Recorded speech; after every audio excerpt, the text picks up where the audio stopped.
আসলে ওসমান হাদির হত্যাকারী কে? দেখেন, একটা ভিডিও দেখাই আপনাদেরকে। দেখেন।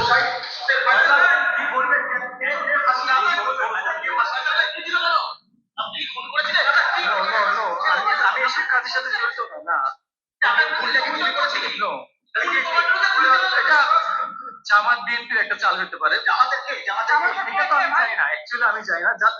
হাদি হাদি এই যে আপনারা যে হাদি হাদি করছেন বা মানুষ হাদি করতেছে, হাদি তো অ্যাকচুয়ালি একটা জামাতের পরে টোটালি জঙ্গি। কোন করেছিল কি? আমি করিনি। বিশেষ করে বাংলাদেশে ছিল, তুমি বাংলাদেশে ছিল? হ্যাঁ, আমি ছিলাম। তোমাকে সিসিটিভি ফুটেজে দেখা গেছে আমাকে গুলি করতে দেখা যায়। তুমি চলে আসছো কেন ভারতে? তাহলে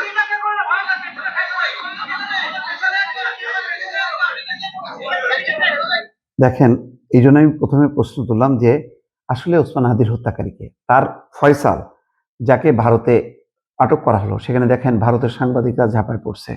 বলছে যে হাদিকে কেন খুন করেছে, কে করছে? বলছে যে এটা আমি করিনি, এটা জামাত বিএনপির চাল হইতে পারে। আর আপনারা তো হাদি হাদি করছেন, হাদি তো জঙ্গি, সে জামাতের।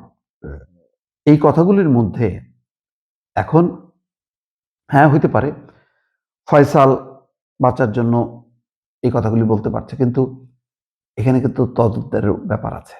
সম্ভবত ভারত তাকে আটক করেই ফেরত দিতে পারত।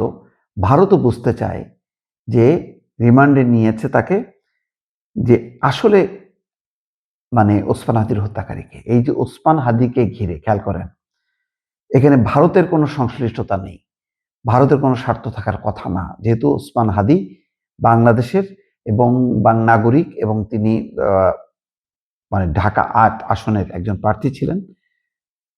তো কারা তাকে মেরেছে?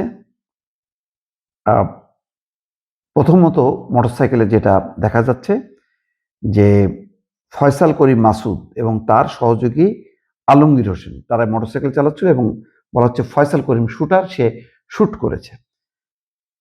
কিন্তু এই ঘটনার পর খেয়াল করবেন যে ভারতের মানে দোসররা হামলা করেছে, এই কথা বলে ডেইলি স্টার, প্রথম আলো, ছায়ানট, উদিজির উপর হামলা করা হয়েছে এবং ভারত বিরোধিতাকে চরম আকার নেওয়া হয়েছে এবং যেহেতু ফয়সাল পালিয়ে গেছে ভারতে, এটাকে আরো রূপান্তর করার চেষ্টা করা হয়েছে যে ভারতের সাথে জড়িত। সুতরাং ভারত সরকারও সম্ভবত বুঝতে চায়, যেহেতু তাদের দেশে ধরা পড়েছে তাদের ভূমিতে, তো ওসমান হাদির হত্যাকারীকে এটা তারাও বের করতে চায়।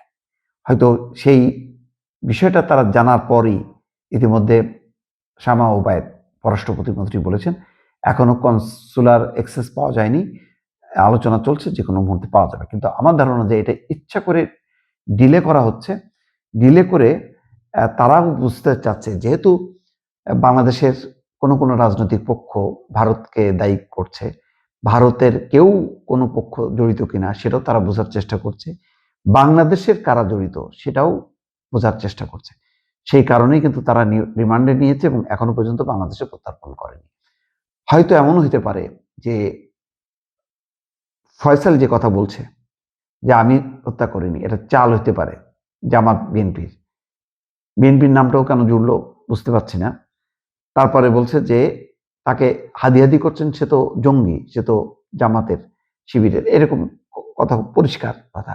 তো এইসব কথাগুলি কোনটা সত্য কোনটা মিথ্যা, যতক্ষণ না পর্যন্ত সঠিক তদন্ত না হয় ততক্ষণ পর্যন্ত প্রকাশিত হচ্ছে না। কিন্তু একটা গভীর রহস্য লুকিয়ে আছে, কারা কি উদ্দেশ্যে ওসমান হাদিকে টার্গেট করলো, এইটা বের করা অত্যন্ত জরুরি।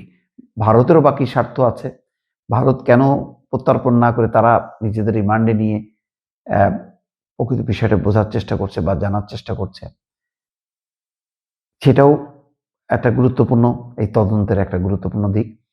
বাংলাদেশে আসার পর যে তদন্ত হবে, সেই তদন্তেও হয়তো নতুন দিকে মোড় নিতে পারে। সবকিছু মিলায় ওসমান হাদি একটা আলোচিত চরিত্র। নির্বাচনের ঠিক আগে এই ঘটনা বাংলাদেশের রাজনীতিকে বিভক্ত করেছে, বাংলাদেশের রাজনীতিতে দ্বন্দ্বের সূচনা করেছে, হাসিনা বিরোধী শক্তিগুলির মধ্যে বিবাদ বাড়িয়েছে।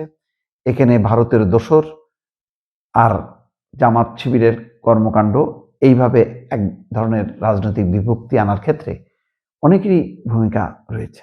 কিন্তু সঠিকভাবে তদন্ত হয়নি। মাঠে ময়দানে কেন ওসমান হাদিকে নিয়ে একটা পক্ষ সোচ্চার, অন্য পক্ষ কেন নীরব? কেন রাজনীতির গুটি হিসেবে ব্যবহার করা হচ্ছে? কেন ওসমান হাদির প্রকৃত হত্যার রহস্য উন্মোচিত হচ্ছে না? তদন্তের ব্যাপারে কেন আগ্রহটা কম? অনেক কিছুই কিন্তু এখনো অজানা এবং বলা যায় যে অধরা রয়ে গেছে। তো নিশ্চয়ই একটা নতুন একটা মোড় নেবে